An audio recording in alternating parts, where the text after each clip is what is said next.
we already talked about a few lectures ago how you can metabolize on alcohol. So alcohol, as we said, is metabolized to acetate. If there's a reaction, which there is, they can add that CoA group, and I can make acetyl-CoA. And so this is a way to burn that alcohol completely. Of course, if you have vinegar on your salad, you also might eat acetic acid directly. Acetic acid also, same reactions, going to carbon acetyl-CoA. And as we'll learn on Wednesday, fat also is metabolized into acetyl-CoA. And so the TCA cycle gives you a way to burn that as well. Now, turns out if we want to completely catabolize glucose to CO2, as we've talked about, we can do glycolysis, turn it into pyruvate, and as long as oxygen is available, we can avoid fermentation. And the way you finish burning that pyruvate completely to CO2 involves first turning it into acetyl-CoA, a reaction I started to introduce last time, and then once you have the acetyl-CoA, you can go into the TCA cycle. So really flexible way to do oxidation of many, many things.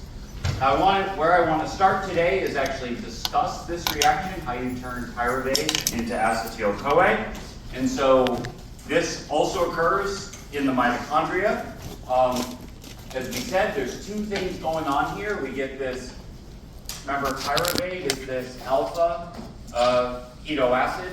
And so we get decarboxylation of the alpha keto acid, just like we saw in ethanol production. We talked about that. Except unlike in ethanol production, we're not going from the ketone to the aldehyde, we're going from the ketone to an acid. It's here, this ethyl ester. So we also need to oxidize this ketone to the acid and add the S-CoA group. And so adding this S-CoA, we'll talk about what that is here in a second, as well as oxidation, so electrons have to go somewhere, and you'll see they ultimately end up on NAD to make NADH. And so where I want to start today is now discussing the biochemistry of that. Oh, sorry, I forgot to do the polling question. So this is just review from last time. I'm going to do a quick business polling question. This has to do with last time talking about sugar metabolism, lactose. Good. Most of you got it. Emerase, that's the right answer. Okay, great. Sorry about that. All right, although more of you got to do it. Anyway, now let's talk about pyruvate to acetyl-CoA.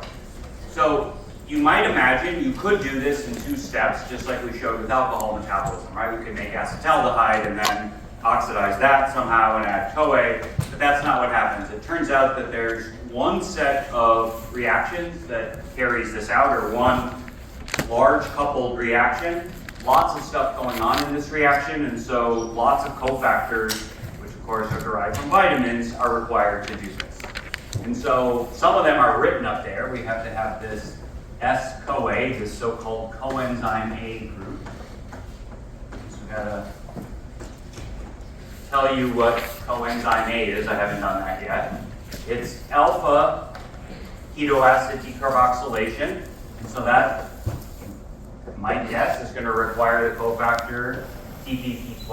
Okay, so that we'll need anytime we do alpha decarboxylation. All right, NAD we've talked about now a million times. Okay, place to put those electrons ultimately going to NADH.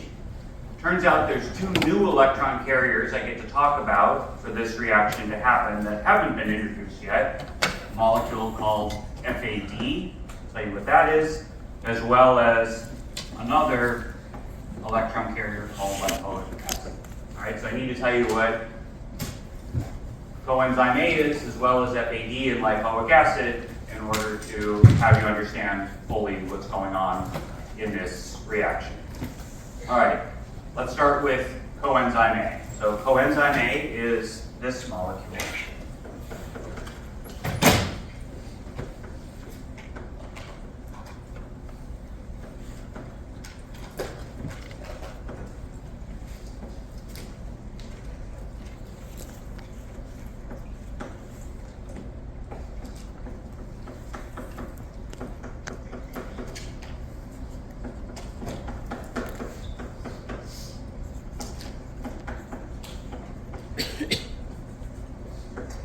very clear in a second while we write S-CoA instead of trying to write this out.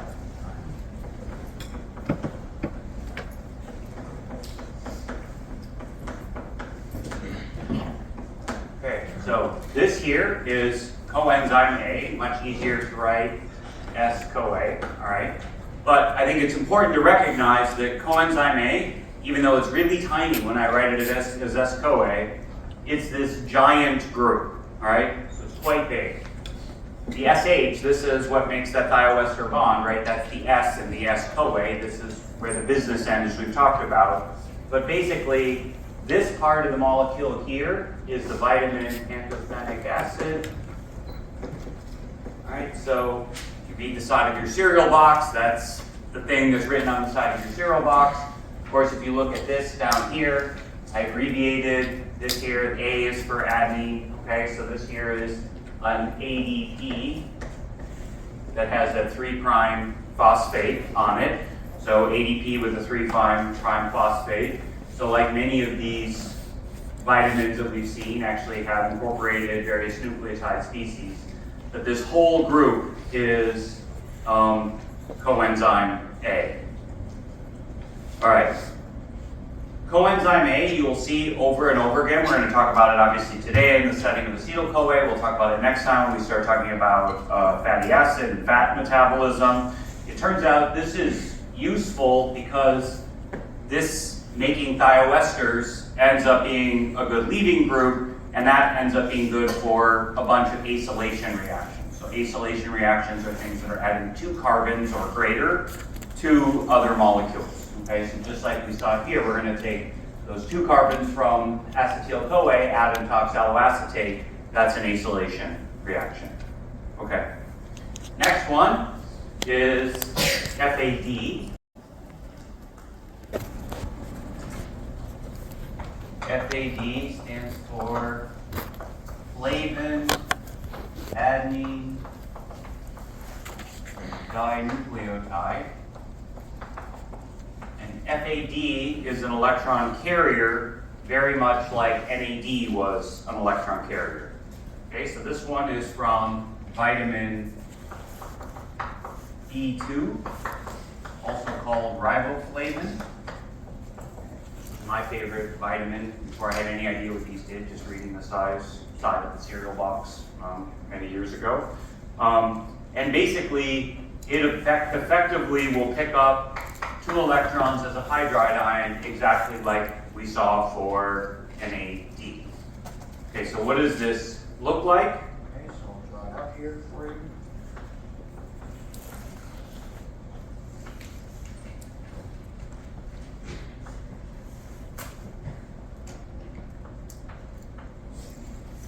Okay, so here's an ADP again.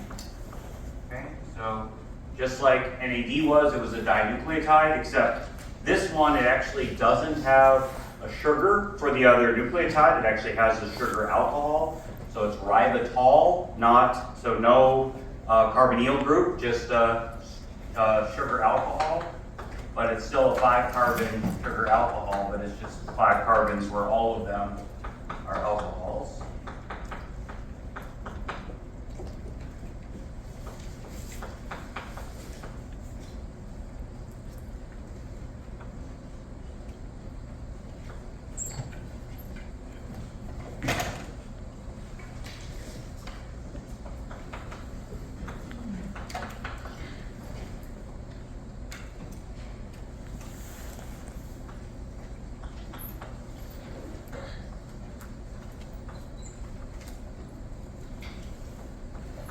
Okay, so this is flavin adenine dinucleotide.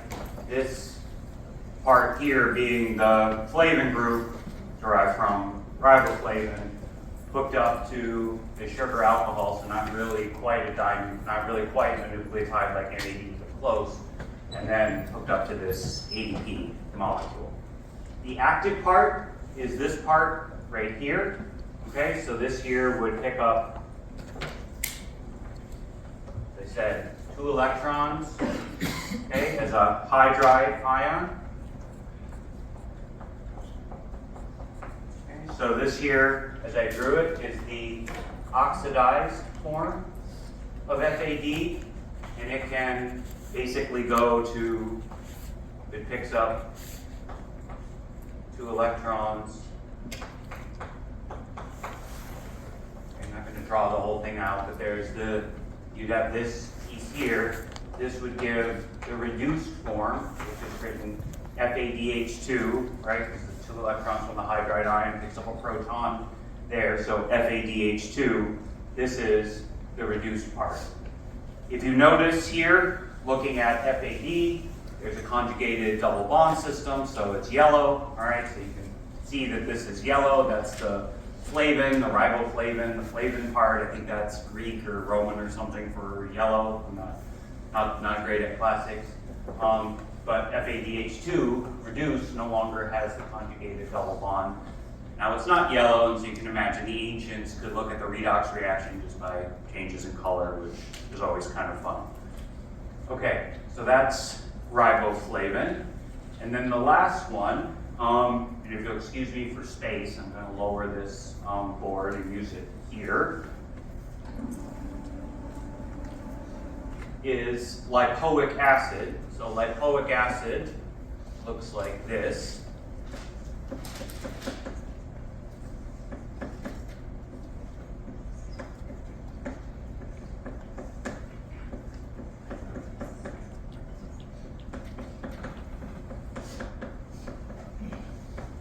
Okay, so this here is lipoic acid.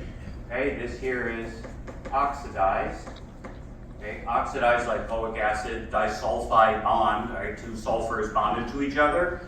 Very similar to what you learned from Professor Yaffe when he did disulfide bond formation. Okay, so this is oxidized. I can also hydride ion in 2 electrons. Okay, so then I can open up my lipoic acid.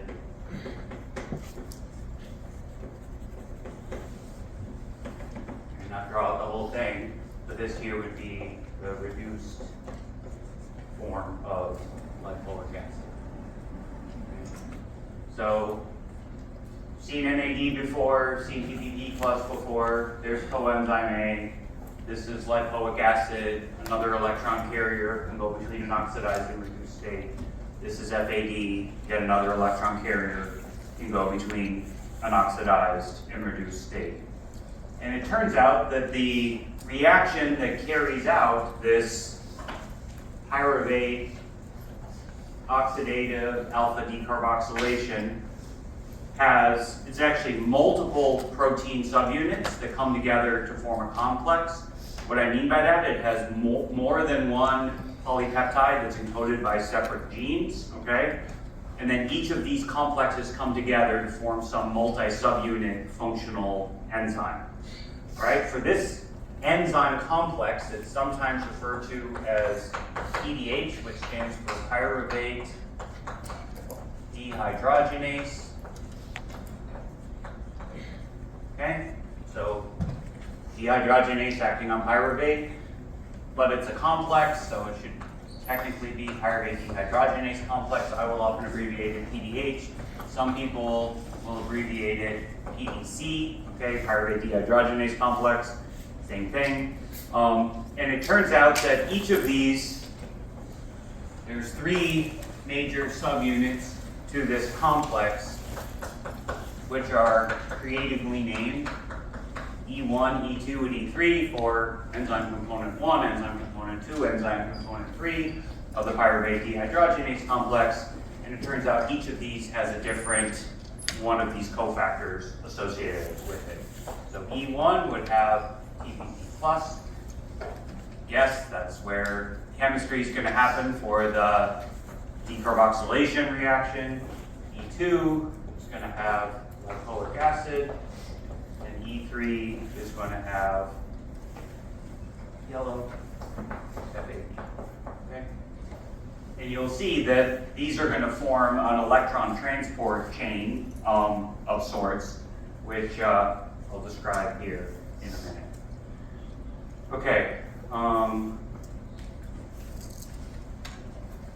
So how this works is as follows. So in the E1 component, all right, okay, so TPP plus is going to be bound to E1. Remember, this is from, look back in your notes, to ethanol metabolism. Okay, so here's the active part of TPP plus. Okay, so that in the active site would then have a pyruvate bound to it. Okay, you've seen this before. It's exactly what we showed for alpha keto acid decarboxylation when we talked about ethanol metabolism.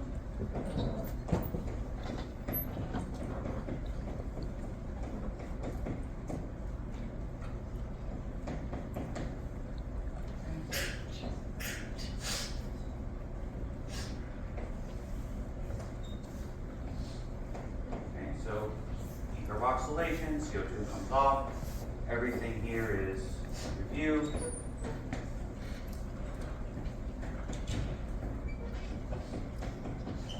Okay, and if we went through and did what we did for making alcohol, we would then just resolve this back to the aldehyde, and that would have given us acetaldehyde, and then we can go on further.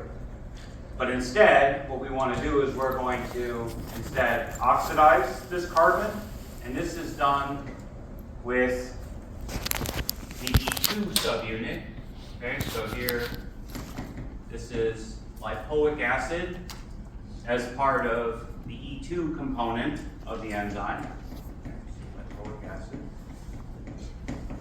Okay, so if we oxidize this carbon, reduce the lipoic acid,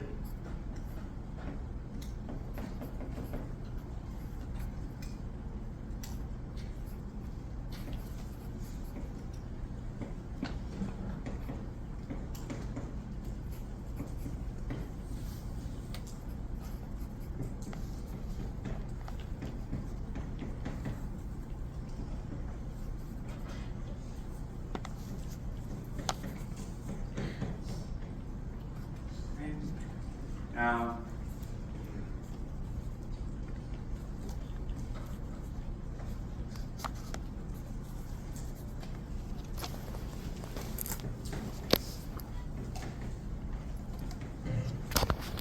okay, so now I've regenerated E1 TPP plus, and what else have I done? I've also made this.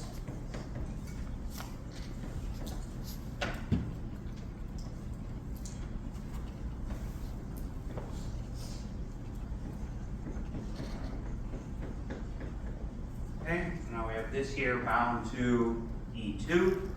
So now CoA come in, coenzyme A. So this now gives me back my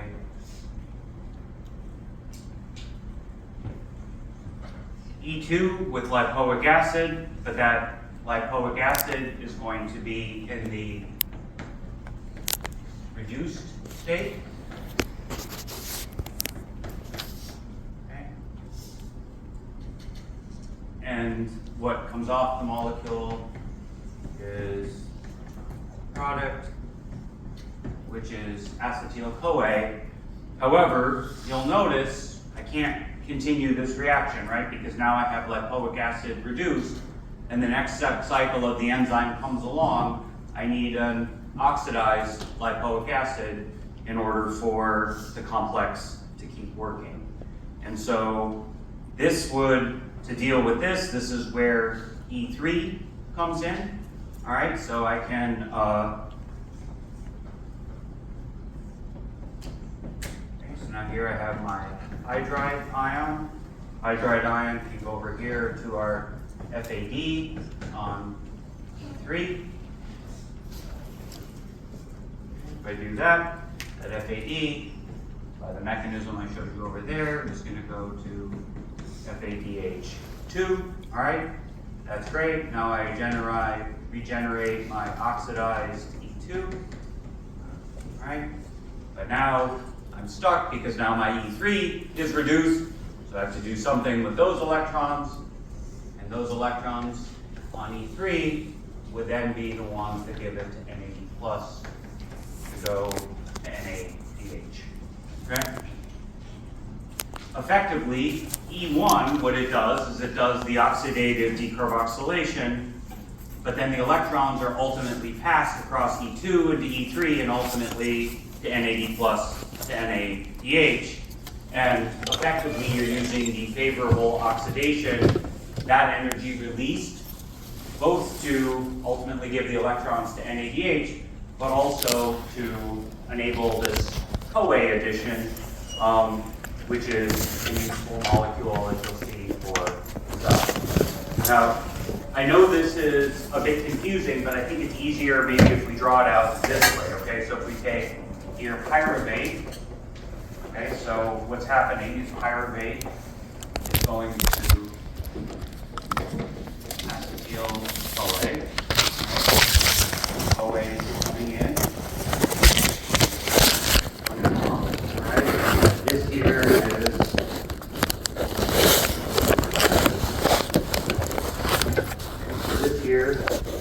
is TPP plus, part of the E1 component, and where the electrons are ending up is on this 2, basically cycling it from the oxidized to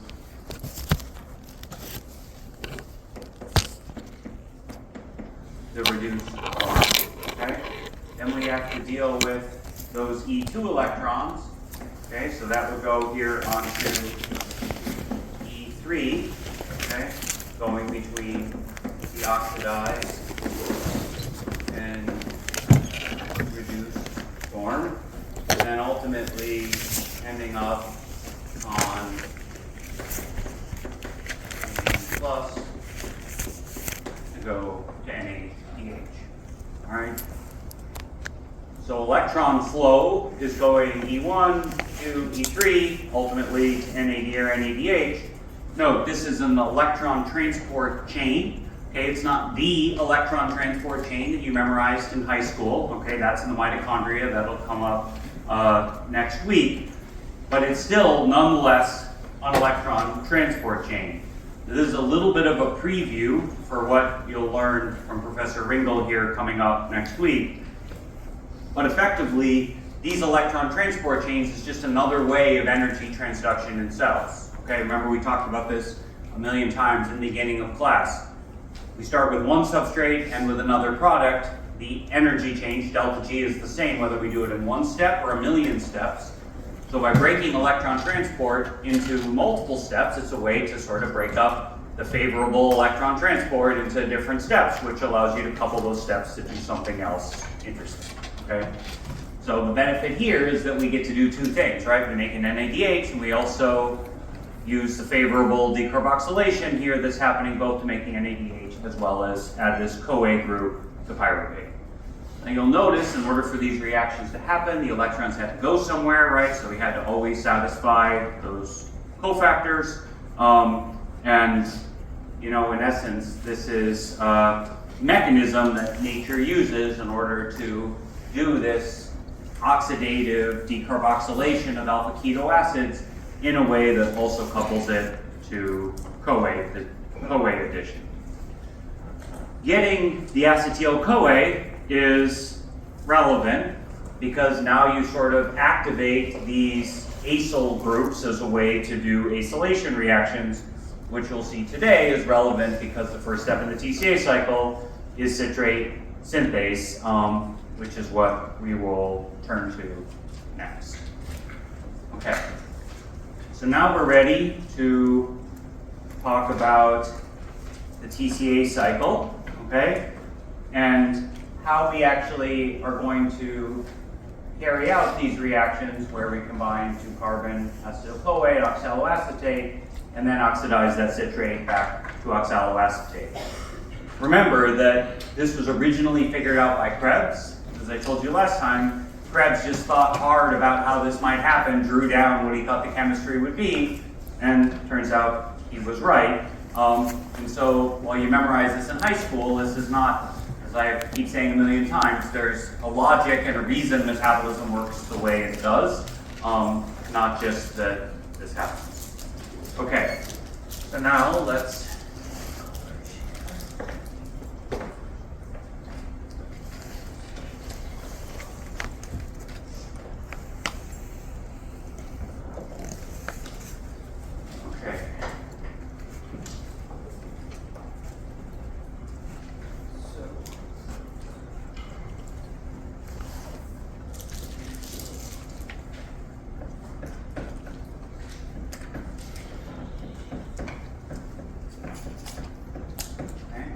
here's acetyl-CoA.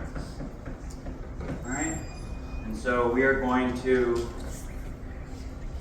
first step, combine this with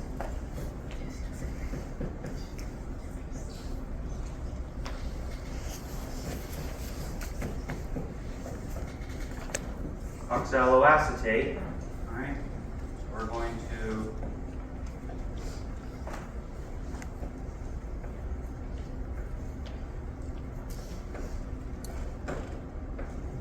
okay, so these two things are going to come together, lose the CoA, and as I've drawn up there before, make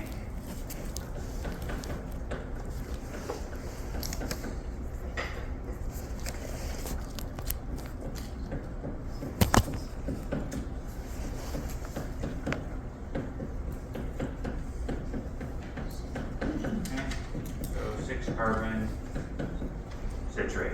Okay. This is carried out by an enzyme called citrate synthase. And the way that this works is as follows.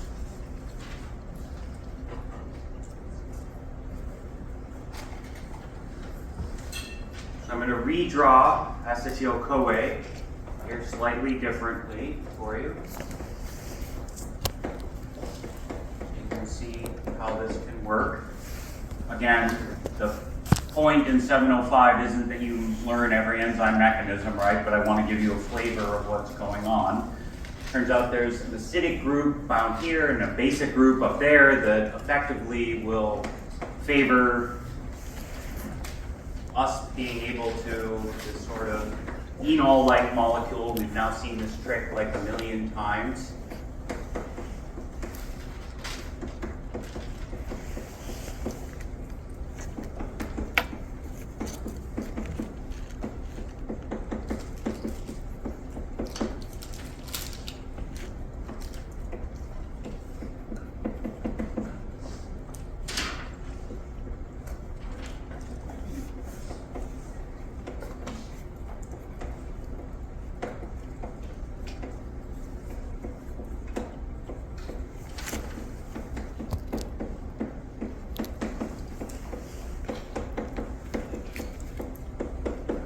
Okay, and then I can easily CoA wants to leave, and that gives me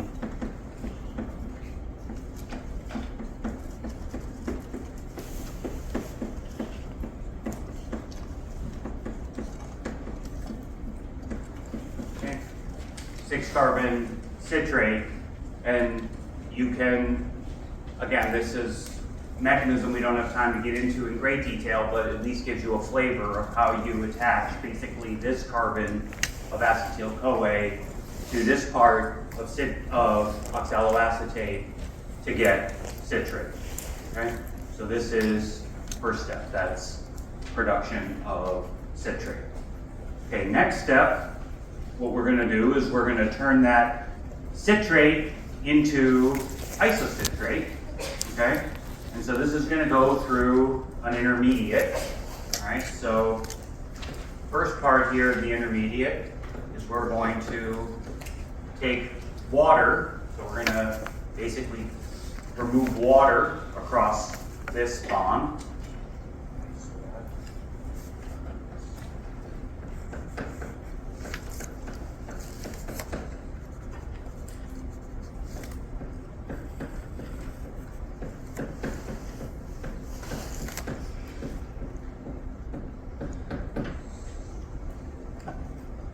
that is an intermediate here called cis acetate.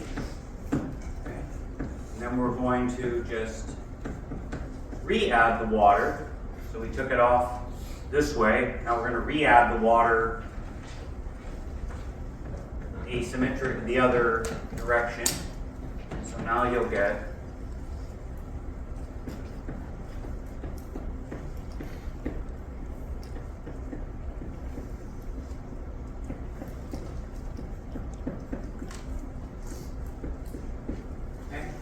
this molecule, which is isocitrate. Okay. So took water off here, re-added water other direction there onto isocitrate. It's maybe a bit easier to see this if I draw it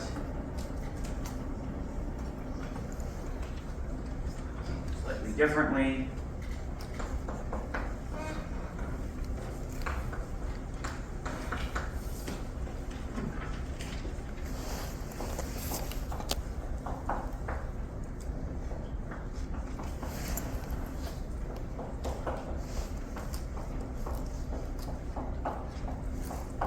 Okay, so I just redrew here citrate.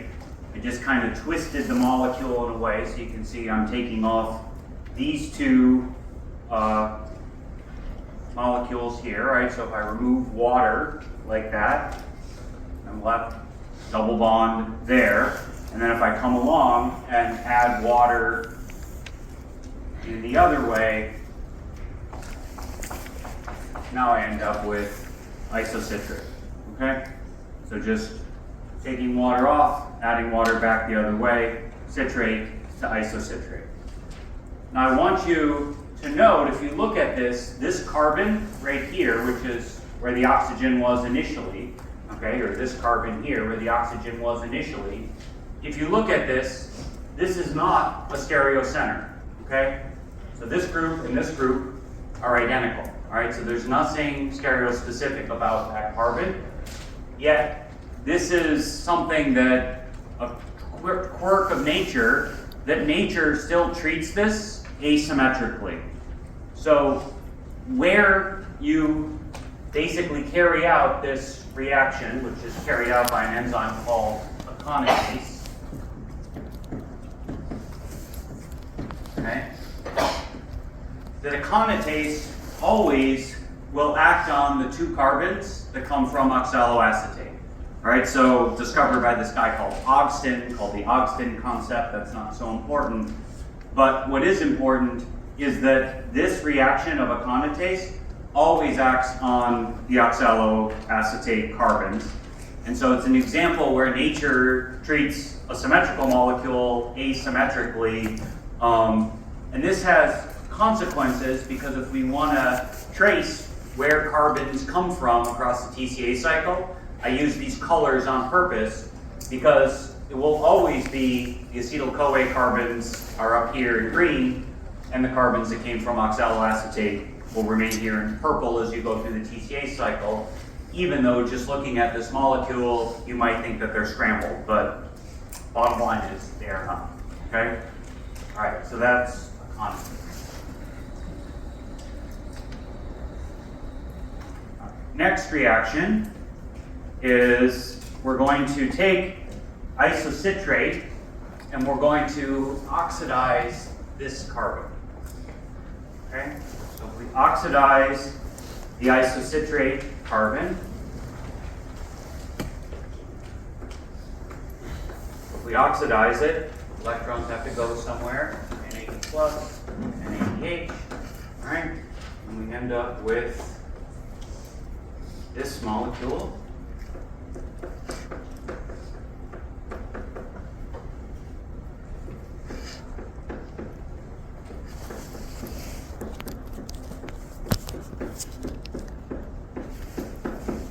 Okay, so this molecule is called oxalosuccinate.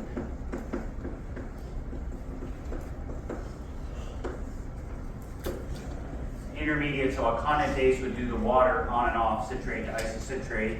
The enzyme here is going to both first do this oxidation, but if we look at this molecule, okay, this here is a beta keto acid. So this acid is beta to this ketone group, all right, beta keto acid. If you remember, beta decarboxylation is favorable.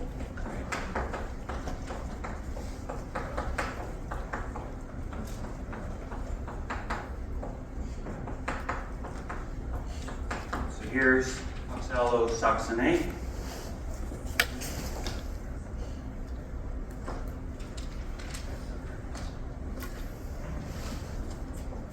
Seen this before.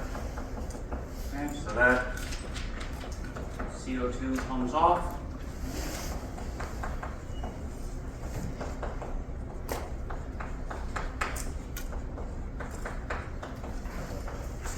Okay, now we get the enol. The enol more stable as the ketone, which will give us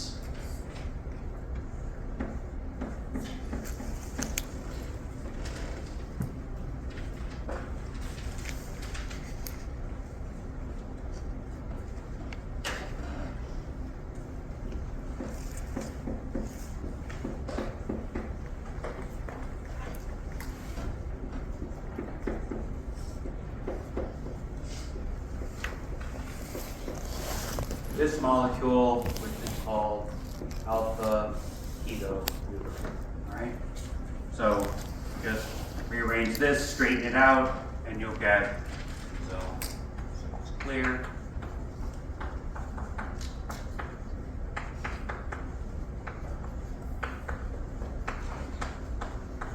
Okay. So this is this there alpha ketoglutarate. I've just straightened it out here. So all one chain, alpha ketoglutarate. This reaction, okay, both parts, both the first oxidation from the alcohol to the ketone, and then beta keto acid decarboxylation to alpha ketoglutarate. This is carried out by an enzyme called isocitrate dehydrogenase.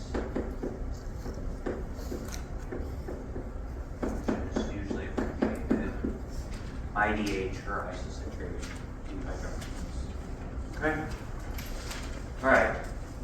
Next step, alpha ketoglutarate. So alpha ketoglutarate is an alpha keto acid, this part down here. So like pyruvate, if I do the same reaction that I did with pyruvate, but now do it with alpha ketoglutarate, okay, that is oxidative alpha decarboxylation. Okay.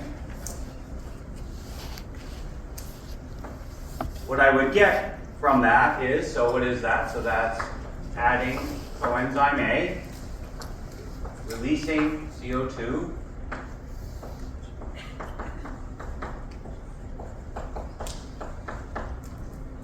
and if I'm going to take that ketone and make it an acid, when I add this, electrons have to go somewhere. They go to NADH. This is gonna, we do it the same way. We did it for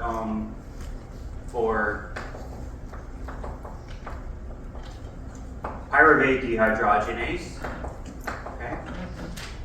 You do it here. You need TBP plus, lipoic acid, NFAD. And then what we're going to end up with is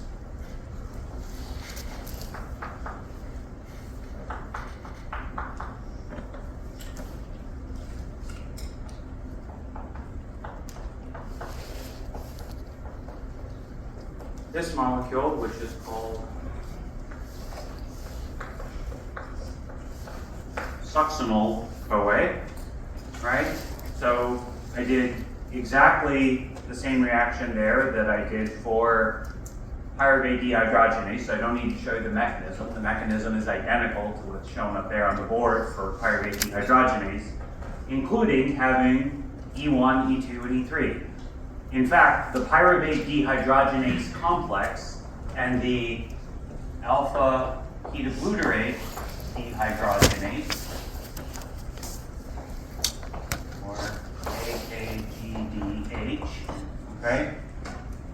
That complex actually share E2 and E3 components. So if you look up there at E2 and E3, there's nothing there about alpha ketoglutarate or pyruvate binding to it. It's simply resolving the electron parts of the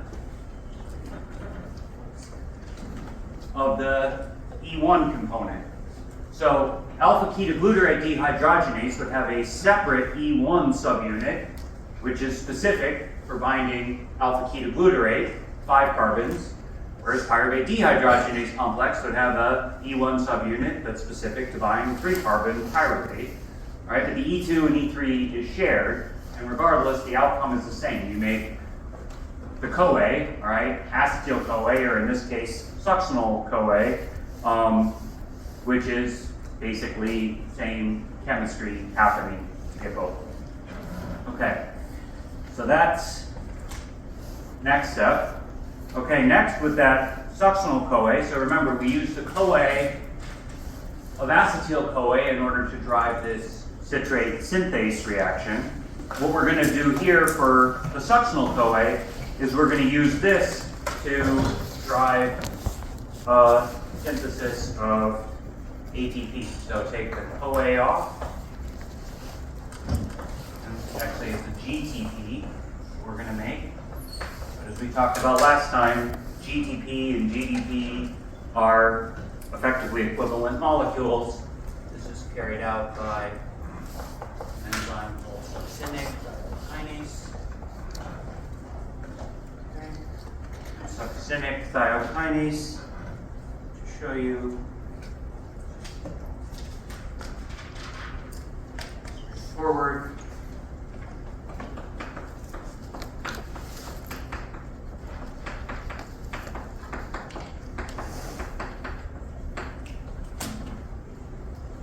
Okay, so this here is our succinyl-CoA.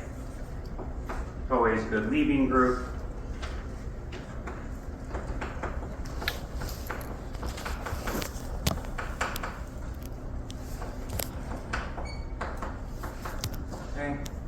Now I've made a phosphate on the acid, okay?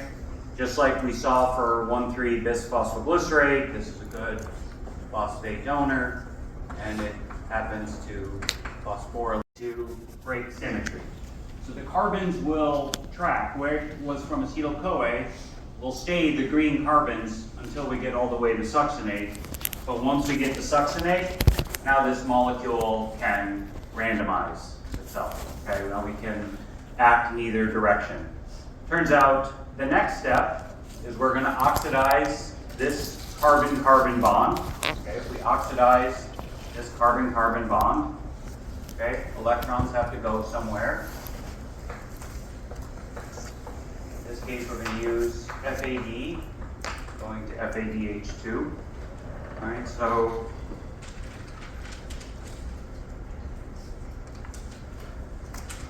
here's our succinate molecule.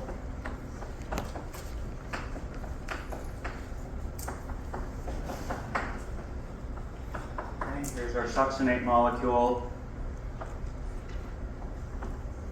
Okay. Have our hydride ion. Hydride ion goes to FAD. FAD goes to FADH2. Carries 2 electrons. What we're left with a double bond.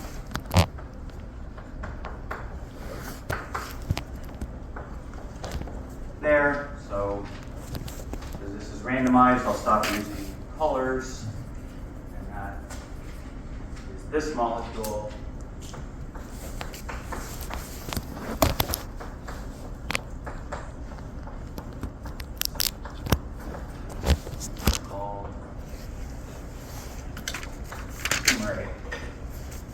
This reaction is carried out by another enzyme complex called the succinate dehydrogenase complex.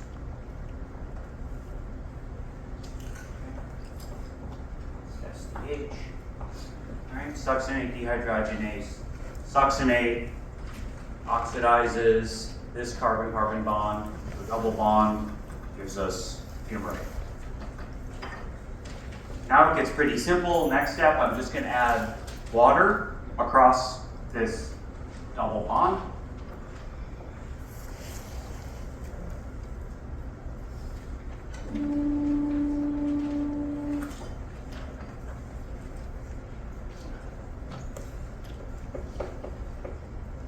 So that gives me this molecule.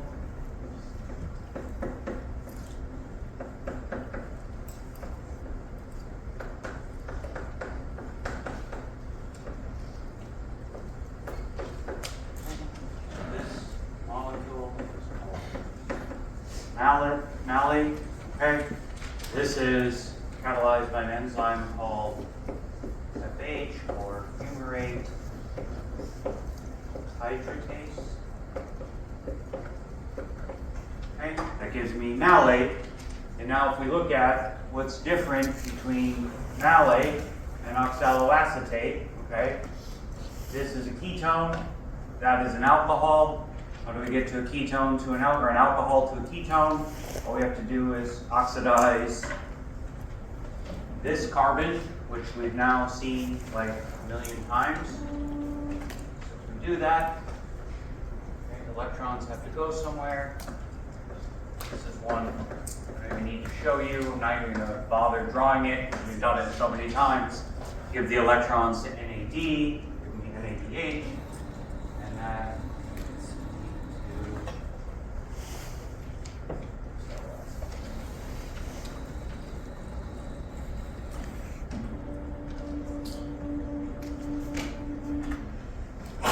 And so effectively, there's the TCA cycle that we're able to do.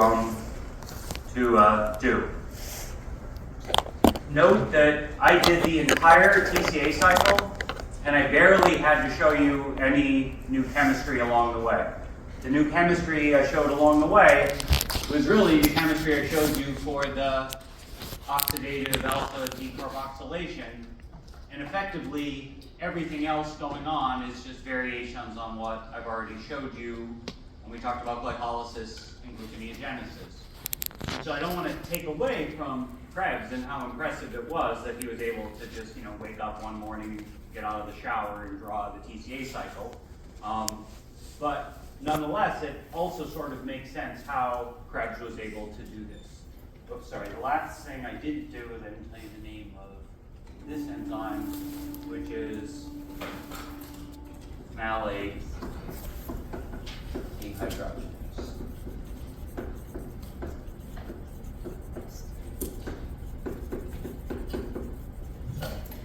Okay. That's always exhausting for me, but we did it. Let's take a 4-minute or so break. Let me clear some board space, and then I'll come back and make a few other comments. Up there, it actually worked out to do the cycle across 3 boards. That's not easy to do. Effectively, again, I want to stress I described the entire TCA cycle and barely had to tell you about any new chemistry, which I just wanted to make this point because I think this is one of the coolest things, and what I hope you take home from this class is that all this complexity in metabolism really is repurposing only a few reactions over and over again. And so it's not just memorizing a bunch of random names of things, right? That there's a reason these things make sense. Now you'll note here that we put 2 carbons into the cycle, okay? Those came from acetyl-CoA, and we took 2 carbons out. We released CO2 here at this isocitrate dehydrogenase step, and a CO2 here at this alpha-ketoglutarate dehydrogenase step. But if you look at where these CO2s came from, they're not green, okay? They're purple, all right? So in this case, it was this CO2, and down here, it was this CO2, all right? So the 2 carbons that come in as acetyl-CoA are not the 2 that are lost, at least in that cycle, as CO2. we need to do the next turn in order to get that. But it should be clear that because we've randomized the carbons here, right, 2 of these carbons are green, when we go around the next cycle, you might lose them, you might not, you're not even guaranteed to lose it in the next cycle, okay? Eventually, you turn it enough times, you'll lose it, but it's not the same 2 carbons in that are lost to CO2 on the 2 carbons out. Nonetheless, the entire cycle is oxidation. Oxidation is favorable, energy is released. But what are the products that we get from this? Well, the products we get from this, obviously, is the CO2s. But let's look. There's actually only one ATP equivalent, this GTP molecule down here, right? So we only get one GTP. What else do we get? Well, we get, let's count them. We get an NADH that is here, we get another NADH here, we get another NADH up there. So we get 3 NADHs. Okay, we have to deal with those. Those electrons have to go somewhere. We also get an FADH2 down here, right? So we've got to deal with that if we're going to have this cycle keep running. All right, this is why this needs to be in the mitochondria, because electrons have to go somewhere. Where can the electrons go? They can go to oxygen. The mitochondria is a site of O2 consumption, and so places to give these electrons regenerate the NAD necessary for these steps and the FAD necessary for those steps. But it also points out that this here are the product plus CO2. And in fact, we even get, if we go from pyruvate, talk about glucose oxidation, we get an additional NADH, okay? Okay, if we go from pyruvate. Now, this should say that lots of energy is released, but most of that energy is not captured directly as ATP. It's captured by charging up, not necessarily the ATP-ADP ratio like it happened in glycolysis. That's happening down here at this succinic thiokinase step, right? So this is favorable to increase GTP to GDP despite a high GTP-GDP ratio in cells. So that's part of it, but most of the energy is actually going charging up NADH-NAD ratios and FADH2-FAD ratios, which if you remember, what's delta G, which determines if a reaction happened, is proportional to the reactants over the products. And so a high NADH-NAD ratio or FADH2-FAD ratio is every bit as much energy as an ATP-ADP ratio. Now, you can interchange these things, okay? That's explicitly what happens in oxphos. You'll hear oxidative phosphorylation, what you memorized in high school. And Professor Ringel will tell you about how you interconvert those things. But for now, I want you to at least appreciate or start to appreciate, again, what I keep saying over and over again, biological energy is not just ATP. It's the ATP-ADP ratio. It's the NADH-NAD ratio, the FADH2-FAD ratio. Because all of these things, it turns out, can be used for favorable things. Now, it turns out the TCA cycle is also an important hub of metabolism, right? I said how you can burn lots of stuff in the TCA cycle, a way to oxidate lots of carbon, get energy from lots of things. But it also creates a bunch of useful intermediates, okay? We talked about oxaloacetate already in gluconeogenesis, right? Remember, we did the pyruvate carboxylation reaction to get oxaloacetate. That was how we got around the pyruvate kinase step in order to do gluconeogenesis. Turns out other things here are useful. I've alluded numerous times how citrate is the starting point if I want to synthesize fat. It turns out a bunch of these intermediates are really useful things if I want to make stuff like heme or nucleic acids or amino acids. All right, so we're going to see the TCA cycle and TCA cycle intermediates throughout the rest of the course. But I want to focus now on there's a consequence of this being the case. Because if I'm going to use stuff that comes out of the TCA cycle to do other things, I have fluorosis, the second term being anafluorosis. And these are terms that are used to describe basically the problem that I'm talking about with respect to metabolic cycles. So catafluorosis is removing stuff from a cycle. Okay, so if I pull out an oxaloacetate in order to do gluconeogenesis, that's cataplerosis. And now the cycle's going to stop unless I put something back. So if I come along and add something back, that's called anaplerosis, okay? Adding stuff. So cycle can continue, right? And so kind of this is a little bit evident. If you view this as a cycle, there's a little bit of a chicken and egg problem, right? So if I have my very first carbon coming down as acetyl-CoA, what do? I need an oxaloacetate, or I can't actually run the TCA cycle, right? I need a source of anaplerotic carbon to give me that oxaloacetate in order to run the cycle. You guys already learned an anaplerotic reaction, except we called it gluconeogenesis, and that's pyruvate carboxylase. But if we forget about gluconeogenesis and we just talk about, hey, I just want to completely catabolize my glucose, all right, so I have glucose.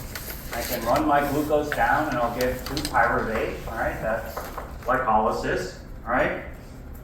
This is, of course, in the cytosol, so I can take those 2-pyruvate, put them in the mitochondria. Remember, the mitochondria is where the pyruvate carboxylase reaction happens. And if I now carry out the pyruvate carboxylase reaction, which of course requires biotin, you can go back and look in your notes, okay? Pyruvate carboxylase, biotin being used for it. Now I get an oxaloacetate, okay? There's one of my pyruvates. I can take my other pyruvate, carry out the pyruvate dehydrogenase reaction. I'm not going to draw it all, but requires TPP plus and lipoic acid and FAD, ultimately putting the electrons onto NAD plus to NADH. Okay, now I get an acetyl-CoA. Great, now I have everything I need to start the TCA cycle. I can make citrate, right, and oxidize 2 carbons to CO2, all right? So in this case, that pyruvate carboxylase reaction, which occurred in the mitochondria, was anaplerotic for the TCA cycle, not just useful to do gluconeogenesis. I can use it to do gluconeogenesis, but now I need to replace the carbon from something else so the cycle will grind to a halt. I think it's easy to see what this is if we actually do a bit of a demonstration. So can I get 7 volunteers? All right? Don't be shy. I'm not going to ask you questions or anything like that. Just 7 people. Come up here. Yes, come on up. Just walk up. 7 of you walk up. All right? This will be fun, I promise. Walk up. Okay. All right, good. All right, come up here. Any of you guys friends? All right, you 2 are friends. Good. You first. Go over there. All right. Each of you is a 2-carbon unit. All of you go stand over there, except for you 2. You stand right there. Everyone else go over here. You guys are all 2-carbon units. You're all a bunch of acetyl-CoA, all right? You're an oxaloacetate, 4 carbons. There's 2 of you. You're friends, okay? All right, 1 acetyl-CoA. Come forward. All right, you guys are together. We're going to do the TCA cycle. You're going to come this way. All right, I'm going to turn 2 of you into CO2. Who gets turned into CO2? Who doesn't get turned into CO2? You don't get turned into CO2. You're an acetyl-CoA. You can't. You're green. Okay? You don't get to. One of you, go sit down. All right. Okay, come around. Come around again. All right. Pick up another acetyl-CoA. All right, one of you guys, come on. Another acetyl-CoA. Great. Go along. All right. All right. One of you gets turned into CO2. Can be you. That's fine. Now you can turn into CO2. All right, stop. Okay, we're going to do some gluconeogenesis. I'm going to make glucose out of you guys. You can go sit down. All right, who's the next acetyl-CoA? Okay, what are you going to do? You got nowhere to go. Trouble, right? All right. Now, if I come up here, if I have anaplerosis, you guys be anaplerosis here. You can come in, you're 2 oxaloacetates. All right, now she has a place to go, and she can go somewhere. Okay, you can all go sit down. All right, but that just illustrates the point, right? That if you don't have an acceptor to go somewhere, if I go use it for something else, I can't burn the next acetyl-CoA. I need another source of anaplerotic carbon if I'm going to be able to keep this cycle going forward. All right, let's do the polling question. All right. This was from a prior exam. In order to have something be doing this, it's because it turns out that this has consequences for understanding our physiology as humans, okay? So for those of you who want to go to medical school, it's important for that, but also just if you want to understand biochemistry and how it works, this applies to humans, also other animals and other mammals. And it turns out that this anaplerosis thing becomes a bit of a problem because you can only do anaplerosis in an animal if you can generate 4-carbon oxaloacetate. And I showed you an anaplerotic reaction, pyruvate carboxylase. So this is 3 carbons. I can carboxylate a 3-carbon unit and get 4-carbon oxaloacetate. But I can't do that from a 2-carbon unit, okay? So it turns out we have no way to turn things that are 2-carbon units into anything that can be anaplerotic for the TCA cycle. And if we have nothing that we start with a 2-carbon unit and we can't yet generate 4-carbon oxaloacetate, that means we can't turn anything that starts with a 2-carbon unit into something that's bigger than 2 carbons, meaning glucose, or amino acids, or nucleotides, or any of these other things, okay? In other words, it is impossible for us to turn 2-carbon acetyl-CoA back into glucose, all right? Now let's think about why this is important, okay? So you drink alcohol, right? I told you how you metabolize it. You get acetate, you turn that into acetyl-CoA, you can burn it in the TCA cycle. It'd be really nice if you could turn that alcohol into glycogen, but you can't, because you can't get that acetyl-CoA from the alcohol to ever be oxaloacetate and net turn it into glucose. So there's another reason alcohol makes you fat, okay? Because you can turn it into fat, but you can't turn it into glucose, right?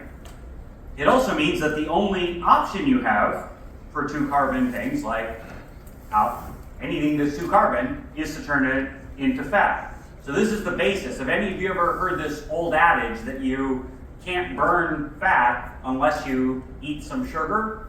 This is really where it comes from, okay? The idea is like if you do nothing except eat fat, you can't actually burn the fat. The reason for that is you need a source of oxaloacetate from somewhere. You can't use fat alone with carbon acetyl-CoA to actually start the TCA cycle. Turns out you don't need a lot of sugar, you just need a little bit of oxaloacetate to get it going, but nonetheless you need some. It's also relevant to diet and physiology, okay? So if you guys, how many of you are keto? All right? Keto means you're eating a very low-carb diet. If you eat a low-carb diet, okay, what does that mean? Well, that means that you can't actually have sugar, right? So what happens if you stop eating and you have no sugar? Well, you burn all your glycogen. Once your glycogen goes away, now you switch over to other fuels to do gluconeogenesis, but you can't do gluconeogenesis from fat, so effectively you'll run out at some point out of things to do gluconeogenesis with. All you're left with is fat to burn. Fat can't be turned back into sugar, and so instead it's turned into ketones, right? Keto, all right? We'll talk more about this and that physiology a little bit later in the course, all right? But the key point here is that anaplerosis is a thing if you want to make stuff like glucose, and you can't do it if you're a human from anything that is less than 3 carbons long, which has lots of issues for our physiology. But because this class is not just about humans, it's about all life, okay? It turns out other organisms can grow on 2-carbon units. We talked about it before. Yeast can have alcohol be the sole carbon source. For that to be the case, yeast have to be able to make stuff, including sugars, okay? And if it needs to make stuff, it has to be able to do it from a 2-carbon unit. And so it turns out there is an alternative version of the TCA cycle called the glyoxylate cycle, which we cannot do, but allows microorganisms to grow on 2-carbon units. And it turns out this glyoxylate cycle requires only 2 enzymes. They just have to add 2 enzymes to the TCA cycle that we don't have. So if I made a transgenic human that had the glyoxylate cycle, I guess it'd be better off in terms of metabolizing, say, alcohol to sugar or something like that. Okay? So this is not something we can do, but this is something microorganisms can do. So let me tell you what the 2 enzymes are. Okay? Don't really even have to teach you any new chemistry. Just tell you what the enzymes do. Okay? So this here is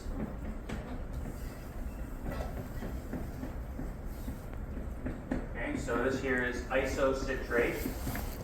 Okay, I just drew isocitrate here. And effectively, what the first enzyme does is an enzyme called isocitrate lyase.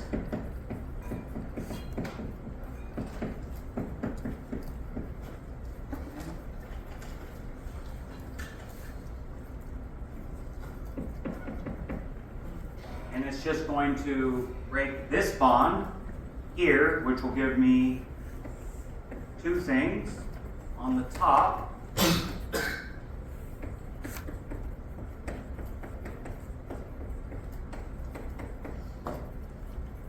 okay, this here on the top, this is succinate, okay, succinate, okay, so that's useful, that's already in the TCA cycle, and on the bottom is a 2-carbon molecule called Bioxolate,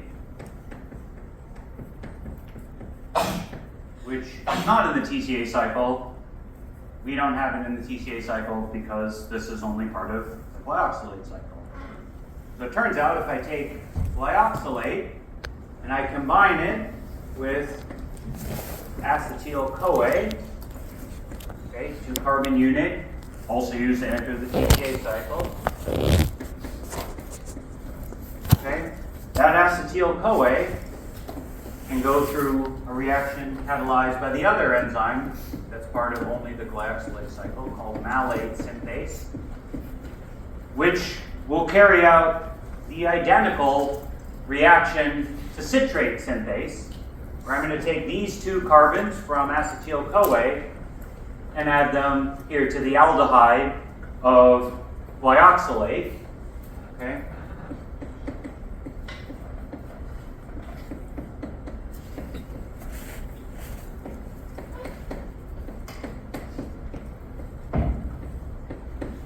I apologize, I should have used colors here, but these 2 carbons became those 2 carbons, okay? If you look at this, this is exactly the same reaction as citrate synthase, but now I'm doing malate synthase. So rather than acetyl-CoA and oxaloacetate giving me citrate, acetyl-CoA and glyoxylate are giving me this molecule, which is malate. Malate, of course, also middle of the left center board, or your left middle center, middle board on the left, okay? That's malate, also part of the TCA cycle, right? So now here, let me show you, I can run an alternative cycle called the glyoxylate cycle that allows me to net use 2 carbons for anaplerosis, all right? So I can start humans cannot do. All right. In the last 2 minutes here, I'll just make a quick comment about regulation, and then I'll draw this out at the beginning of the next lecture. So it turns out the TCA cycle, hopefully it's clear, yes, it's the catabolic pathway that allows you to fully oxidize lots of things into CO2, because effectively if you turn it into a 2-carbon unit, whatever it comes from, this is the way you can oxidize it to CO2. And that's a great way to get energy for all the reasons we talked about. However, hopefully it's also clear that it's more than just a way for oxidation. It's also a way to give you useful things to build stuff, right? That's why we spent all this time talking about, you know, ways to turn other things into things I can build with, the anaplerosis things. However, because I love all of you who are going to take the MCAT, the regulation you have to learn, the regulation it turns out for anabolism, not so clear, but the regulation for catabolism, that's what the MCAT focuses on. And you will see when I draw it out next time, it makes sense, okay? You're gonna have, just like we showed for ATP and gluconeogenesis, that you get ATP from it. If ATP is really high, slow down the pathway. If ATP is really high, slow down the TCA cycle. You'll see that there's allosteric regulation at PDH, IDH, and alpha-ketoglutarate dehydrogenase. ATP is low, activate the TCA cycle. Great way to get energy. Okay, so I'll draw that out for you next time. Okay, see you Wednesday.